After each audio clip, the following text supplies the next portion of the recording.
Welcome to Get Your Goal with Paula B. I'm your host, Paula B. I'm a weight loss and menopause expert, certified life coach, and author of the book, Mind Over Menopause. On this podcast, we dive deep into the mindset tools and proven Get Your Goal formula that will help you lose weight for the last time. Are you ready to get your goal? Me too. Let's go.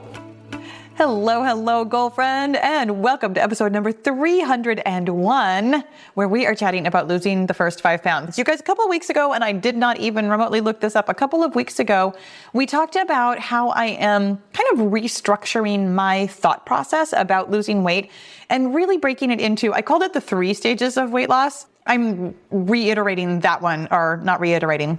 I'm taking it back. What am I trying to say here? I don't know what the word is, but I'm taking back the 3 stages of weight loss because, of course, it's actually 4 stages of weight loss. The first 5 pounds, all the 5 pounds in the middle, the last 5 pounds, and then maintenance. Because maintenance is a part of weight loss, and it's the part you're looking forward to the most, right?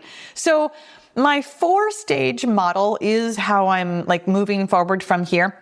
I wanted to kind of show you behind the scenes of how I'm conceptualizing this, so that no matter where you are, you can get the most out of these podcasts, because I can feel that moving forward, it would make a lot of sense to kind of help you see which stage I'm talking to most. The stage that I'm really explicitly talking to today is losing the first 5 pounds. And I want to be really clear that that doesn't necessarily mean that you've just started. In fact, throughout the episode today, I'm going to share the story with you of me losing weight the last time that it took me a long time. It actually took me a really long time. And I want to really normalize for you that losing weight in a very sustainable way. I don't want to say that it takes longer, because I don't want to put that thought in your head like, oh, this is going to take so long, but it can. And that doesn't mean that anything has gone wrong. Here's the thing about losing the first 5 pounds. I know that when you download the 5-0 method, you're like, okay, I'm going to do these 5 things. I'm going to journal. I'm going to eat my calories. I'm going to drink my water. I'm going to sleep. I'm going to exercise. I'm going to do the things. And those things are going to make me lose weight. And you're not wrong, but also you're not right. And I want to really, really, really clarify for you something that you might have heard me talk about in the shorts that I put on YouTube if you watch those. I say it very frequently. In fact, weight loss is driven by 2 things. Number 1, believing that you can. And number 2, eating in a slight caloric deficit over time. And the thing that you need to know about this is that that does not mean that you shouldn't eat in a slight caloric deficit or shouldn't do the other things. But your number 1 task, the key thing, the secret sauce, the bread to your butter, the whatever it is that you'd like to think about this, the thing that I think is most important and that will behoove you to really intentionally work on is number 1, believing that you can. You, right now, I love you, and you are probably full of doubt. It's why you're listening to this podcast.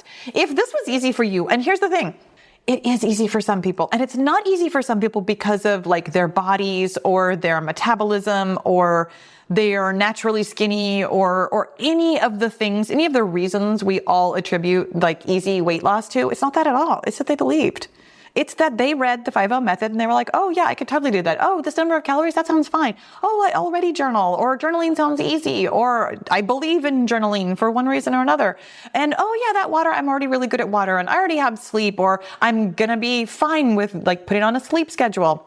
The people who make it look easy just have that key ingredient of belief. That's the only difference. There is nothing physiologically, biologically different about you other than your neural pathways. You have the same body as a person who can lose weight easily.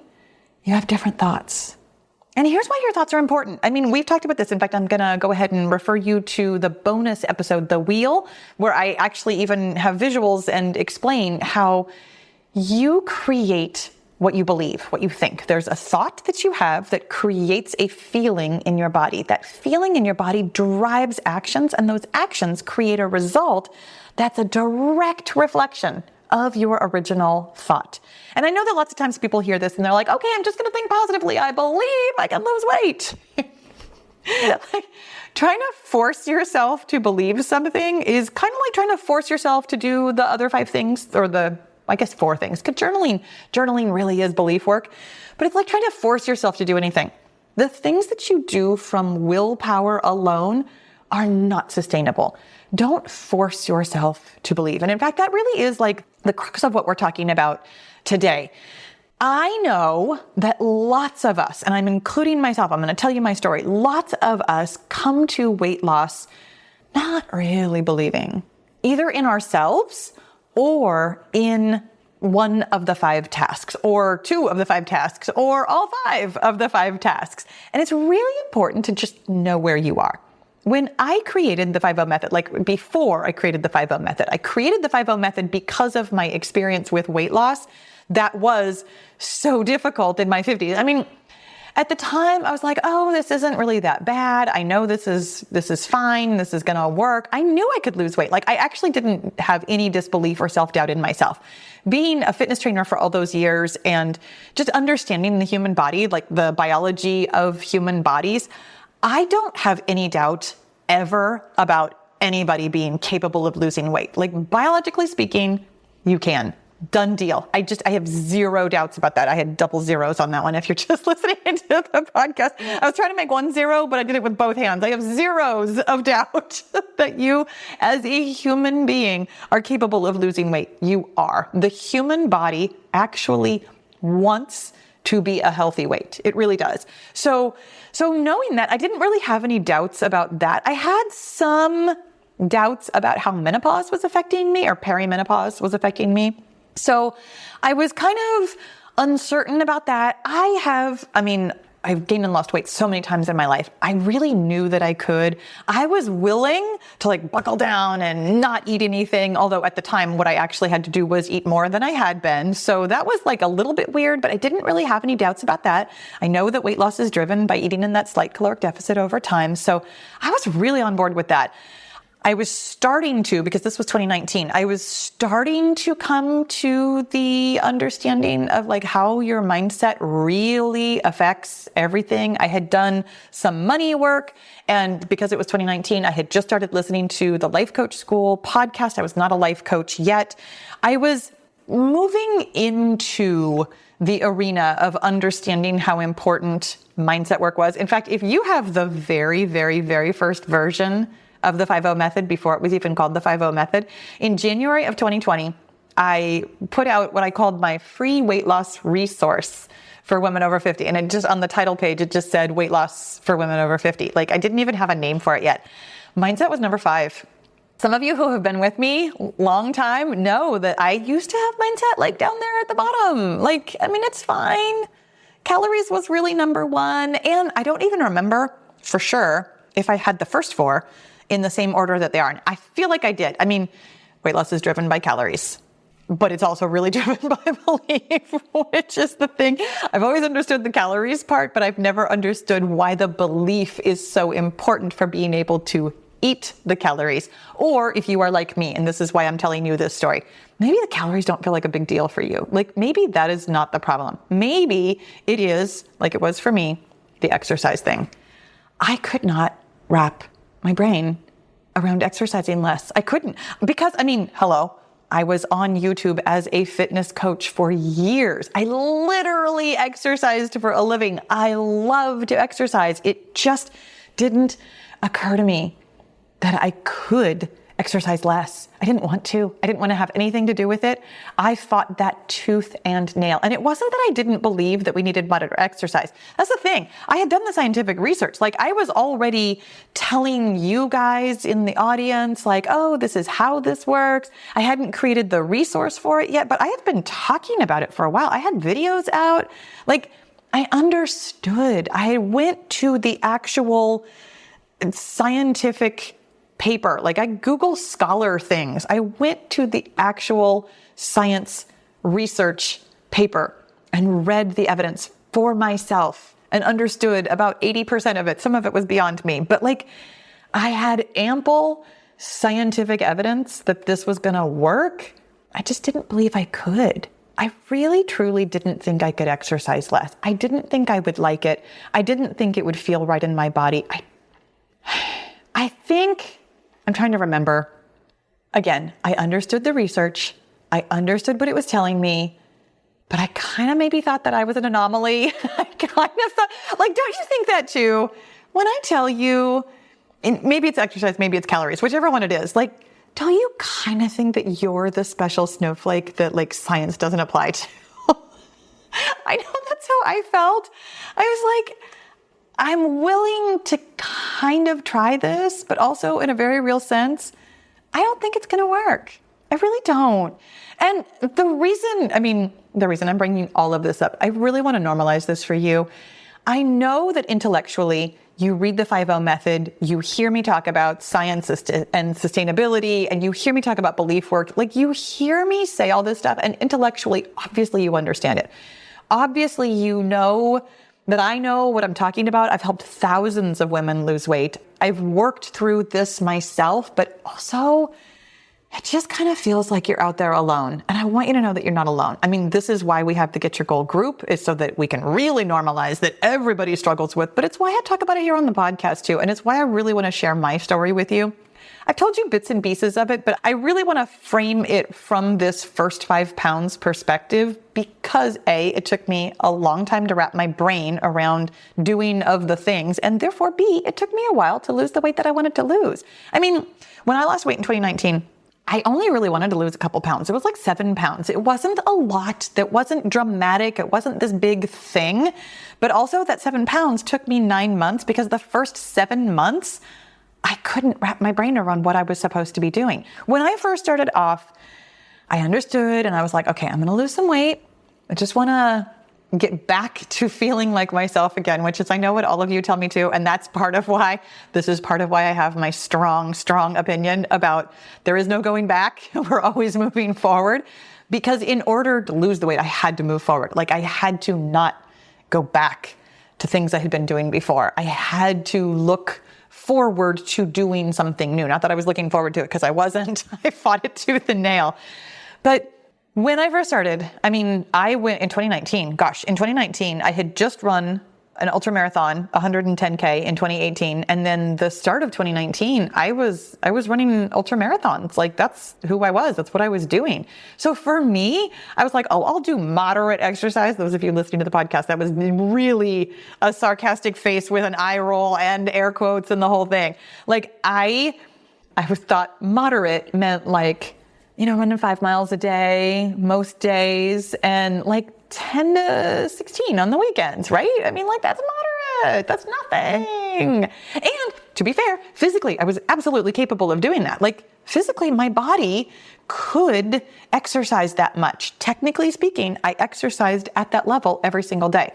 The problem was that I didn't actually feel good. And that is the thing that I talked to you about with moderation, is that you need to be able to be doing something that you can sustain every single day and feel both mentally and physically good. I felt mentally okay. Like, I wanted to keep exercising, so I kept kind of white knuckling my way through. I feel good. But physically, I was burnt out. I did not feel good physically at all anymore. And that is maybe the best place to come into this conversation, that when you get really, really honest with yourself, that you can really see that the thing that you believe doesn't feel amazing right now. Let me tell you what belief work looks like in real life, like what it looked like for me, what it might look like for you. What I did was, in fact, let me give you the 4 steps right now, just so that you can hear the 4 steps, and then I'll tell you examples and tell you my story more. So step number 1 is to start by identifying what you currently believe. Just get really honest with yourself. In my mind, I was like, I believe that moderate is running 5 miles a day. I believe that I can basically continue what I've been doing and just call it moderate. It's so funny to me now. I was so stubborn. And I know you are too. Step 2 is to collect data by being 100% consistent with your current belief, just so that you can see what it's actually bringing to you in your life. Step number 3 is to make slight changes to your habits based on the slight changes in your belief after having collected the data of what's really going on in your life. And then you just keep repeating those steps until you actually feel good, both physically and emotionally. So let's say, for example, that your calorie target with the 5-0 method is something like 1,850 pounds, or 50 pounds, no, 1,850 calories, which would put you near about 185 pounds. Because the calorie calculation method in the 5-0 method is to put a 0 on the end of your weight. So it means that you more or less weigh 185 pounds. There are some caveats for like your height and your activity level and your age and things like that that could make adjustments there. But this is approximately what it means. And I know that if you are like really brand new to me, you hear that number, 1,850 calories, and you're just like, absolutely no way. I will tell you, again, after having worked with thousands of women, the number is honestly a little bit low. Like a lot of the women that I work with are eating either a little bit more or even rather significantly more than that. 1,850 is a pretty average number. It's why I chose it for this example. It's not outside what I would consider the norm. But your brain probably has a really different opinion about that. You've been socialized basically your whole entire life that 1,200 calories is like this standard. Like, oh, if you're going to lose weight, you should eat 1,200 calories. I don't know where this came from. In fact, one of these days, I'm probably going to do some research on this because I am really curious. Why do we all think that 1,200 calories is okay? I'm going to assume, without having done any research on it whatsoever, I'm going to assume that this is a number that became popular like back in the 40s or the 50s or something. Like women in general used to be like shorter and smaller. So maybe that number was appropriate. I was going to use air quotes again, but I feel like I overused them. So I'm going to put my hands down. Maybe that number was appropriate. Maybe that was a thing. I don't know. Nowadays, it's so wildly inappropriate for almost everybody to lose weight. And it's really almost always inappropriate for women over 50 very specifically. A woman who is much younger can really undereat in a way that a woman our age can't anymore. Like this is the topic of another episode. What episode was that? The one where I talked about caloric deficits and how the point that we have to do now, like the way that we lose weight now, is to be in a smaller window. It's not that weight loss is slower. It's not that weight loss is harder. It's not that your metabolism has slowed down so you have to eat less. It's that you have to eat in a narrower window. You used to be able to eat really low or even somewhat high and still lose weight, and your window got more narrow. I'm drawing a complete blank. If I come up with it, I'll have the episode number for you in the show notes. I got nothing on that one right now. I think it wasn't the point of the podcast, though. I think it was me going on a tangent, kind of like this. In any event, 1,200 calories is probably not appropriate for you, but you probably think it is. This is where your belief is right now. You really, truly believe that 1,200 calories is the only way you can lose weight. Or if it's not that specific number, that's some like ridiculously low number, something that you have to just like slash your calories. Whatever it is that you currently believe, just be okay with this. Like really get honest with yourself. This is really what I think. When I think about doing anything other than whatever this thing is, I feel like it's not going to work. When you just let that be what it is, like really recognize, yes, there's a gap here. The science supports this other number, but also my brain just only supports this. That's where you start, love. It's where you start. It's completely okay. I have no judgment for you for this. And that's really why I wanted to make this podcast. I want you to know that I don't judge you at all when you just can't, even though you can, technically speaking, you can eat the right number of calories, when you just can't, when it just feels like it's never going to work in a million years, then don't try to eat that number of calories right now. Really be on board with this is what I believe.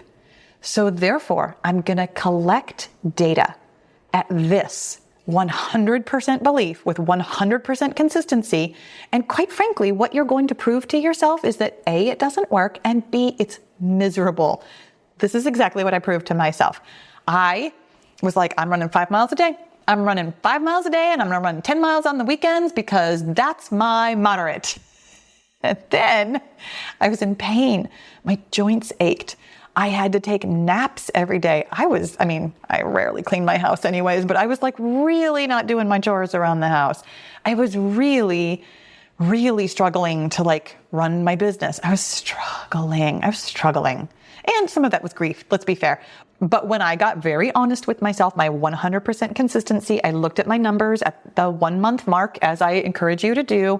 And I was like, wow, okay, first of all, I lost absolutely no weight, even though I was eating the allegedly correct number of calories. The allegedly correct number of calories, because I was still over exercising so much, I was hungry and I was not happy. So really rough around the edges at the end of that first month. Like, not happy, not losing weight, not feeling good at all. So I was like, okay, what's my next layer of belief? This is step number 3, is to make slight changes based on these slight changes to your belief. Looking at the evidence from my data of, collecting for a month, feeling miserable, I'm like, there must be a better way. So what do I believe now? Like, what is it that I think I can do now that still feels, I think, good, but that I believe will help me lose weight? I cut down my exercise a little bit more. I was like, okay, I'm going to run like 3 miles a day and like 7 miles on the weekend. That really feels moderate. It feels moderate. I was so used to doing so much more. I'm like, this has got to be moderate. Collected data for another month. Actually, you know what? That 3 miles a day thing, I stubbornly stuck to that. I did not feel good. I was not losing weight. I was still taking naps. I felt slightly better, but not a lot. I think I collected data on that one. I want to say that was at least 2 and probably 3 months that I was still really stubbornly clinging to the 3 miles a day thing. I don't remember how long it was. This was years ago. It was 4 years ago. I know that it was longer than perhaps it needed to be. If I was a different person, I'm stubborn. This took me a while. And this is, again, what I want to normalize for you. If you can incrementally move up to 1250 or 1300, you're still not going to lose weight. You're still going to be miserable. You're going to want to eat your arm. You're going to be so hungry. But you have to make changes based on what you actually believe can work. What you actually believe you can do. You have to make changes based on where your brain is right now. This is baby steps, y'all. This is why I talk about baby steps. You can't force yourself to do something else because you won't believe that. You just won't. Belief is something that is a feeling inside of you that you have to work through. So, simultaneous to about this point in time was where I was really starting to journal more. And it is the thing that I will offer you. I mean, it is one of the things that I offer you to do in the 5-0 method, is to ask yourself, what do I think about today's numbers? Meaning, what do I think about today's calories? You might be able to move through this so much faster than me because of that journaling work. For me, on my journey, it took several months before I was even willing to look at what I was doing. I mean, I was looking at it, but I wasn't examining my thoughts around it. I was not doing the kind of mindset work that I do now. So my story, hopefully, is a tale of caution as opposed to a tale of this is how it will go for you. After those couple of months of having cut back again, and I was like, okay, this is definitely going to work. It still didn't work. I was still exhausted. I was still miserable. I still did not feel good. So I cut down my exercise a little bit more. I was like, okay, what if some of the days are walking? None of the days are over 3 miles. That was where I actually started to get a little bit of traction with actually losing weight. Like, I was so much closer to what ended up being moderate for me that I started getting some traction. This is what could possibly happen for you as you get closer to what I consider, the scientifically proven number. You might start to lose some weight and you might start to feel a little bit better. And you also, especially if your thing is calories, you also might start to notice how very, very hungry you actually are. As your metabolism wakes up, as you start to actually notice your hunger signals, as you start to feed your hunger a little bit more, you might notice how very, very hungry you've probably been this whole time and just not acknowledged. This is what happened to me. And this is the part of the story that I'm going to tell you, that I had been collecting data. I had been making notes that I was tired and sore, and I had been completely writing that off. I had been completely ignoring it. I wanted to run, so I was willfully ignoring how lousy I felt. Right about the time that I started cutting back to a point that was closer to actually moderate, all of a sudden, I started actually feeling all the aches and pains in my body. I started feeling and noticing how very tired I was. And I was like, oh, I've been ignoring this for a while, haven't I? This is probably what will happen to you. Completely normal, completely okay. This is the way this goes, you guys. This is okay. If you were capable of believing right from the outset, this whole thing would have been easy. But because you weren't, you didn't, you haven't, you don't believe, it just means that you have something to learn. It's okay if it takes you a while. It's okay if you're as stubborn as I was. It's okay if this learning process takes as long as it takes. Keep coming back month after month, collecting the data and really paying attention. By the time I was actually capable of losing weight, like by the time I brought myself down to an actual moderate, which is to say like gentle walking, I'm going to call it gentle strength training. I mean, strength training is always strength training, but by the time I was able to figure out what was actually moderate, which by the way, was somewhere between 20 and 25 minutes a day of exercise. So weird. This is why I give you this advice. This is what ended up being moderate for me. Will that be moderate for you? You get to do all the experimentation. I did the science research. I also did the work myself. The number that I came up with for my age, my activity level, and my calories is the number that I give you. It was my weight with a 0 on the end plus a modifier for like general activity. You see how fidgety I am. I'm always moving. That's why I put that modifier on there, is because I'm a person who is always moving. If you are too, you need a few more calories. The height, the age, the modifiers that I put on there, all from experience, y'all. There's a reason why I give you the advice that I do, and it's science and experience combined. The science and experience combined for me was 23 minutes of exercise a day. Ended up being moderate for me. Now, having said that, it might not be moderate for you. You do get to do these kinds of experiments yourself. Here's where I really want to go with this. Like the thing that I've mentioned several times, but I want to say it out loud, that this is what I'm offering you. Losing the first 5 pounds might take a while. And I don't say that to discourage you. I say that because I don't want you to quit.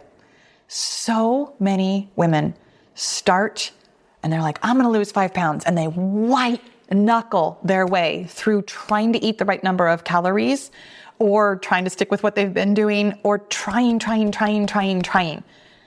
And what I want to offer you is that being really intentional with your trying, working intentionally on the belief aspect of it, is the thing that will not move the needle faster, but will move the needle. The way you lose 5 pounds is to figure out what you believe and move towards believing something that actually feels good mentally, emotionally, and physically. What you currently believe, if it's off from the recommendations in the 5-0 method, like mine was, what you currently believe, you think it feels good, and it really doesn't. And when you actually baby step your way to the thing, which is probably the standard that I offered in the 5-0 method, it feels amazing. By the time I got to moderate exercise, I was really emotionally on board with it. Like really emotionally on board with it. Because I had started really paying attention to what I was doing to myself physically. The way it felt didn't feel as good as I thought. The way that it was such a kindness to myself to go out for a walk, to do something gentle, to just really love and revel in my body instead of trying to push it harder and harder and harder, felt amazing. It felt so good to come into the alignment of belief and action. This is how you lose weight, y'all. That alignment of I am actually doing the thing that I know is best for my body, and it feels like it's the best for my body. It's a relief. That's how you'll know when you are actually going to lose weight, when you're not white knuckling your way through anymore, when none of it feels hard. Ironically, it'll feel easy, like that girl that you've been jealous of the whole time. That's why it was so easy for her, because she believed. My friend, I think that was everything I was going to say. And I really hope that this was helpful for you. I mean, if nothing else, if not like the process-oriented part, like I've given you the 4 steps of this is how you figure out what you believe now. This is how you start collecting data with what you believe now, being 100% consistent. This is how you make those slight changes. And this is what you do. You just keep repeating this until it feels good. I hope that process was really helpful, but I hope that my story was helpful. I hope that this just really normalized for you that losing the first 5 pounds might take a while, because not that you're doing the wrong thing, but just that you're working on your belief. When you get to that place where you believe, all the 5 pounds, I'm not going to tell you that they're going to be easy. They're going to be easier. You're going to have different bumps along the way. Believing that you can lose weight and aligning yourself with the 5 tasks is the work of the first 5 pounds. All the 5 pounds in the middle has its own fun struggles. And that's for another podcast, my friends. Thank you so much for being here today. I really hope that this was helpful, and I will see you next week. Thanks for listening. Be sure to leave a rating and review so other women of a certain age can stop struggling with the scale and start loving their menopausal bodies. And if you're ready to change your mindset while you're changing your weight, then it's time to get into the Get Your Goal Mastermind group, where you'll find my proven success formula, answers to your questions, expert coaching, and the community support you've been looking for. You don't need to lose weight alone when you can have fun and level up your mindset with friends. With weekly coaching calls, live journaling classes, and access to the tools and strategies I've used to help thousands of women lose weight for the last time, the Get Your Goal group is the place for you to get your goal. Learn more about group membership at www.getyourgoal.com. And I'll see you inside the group.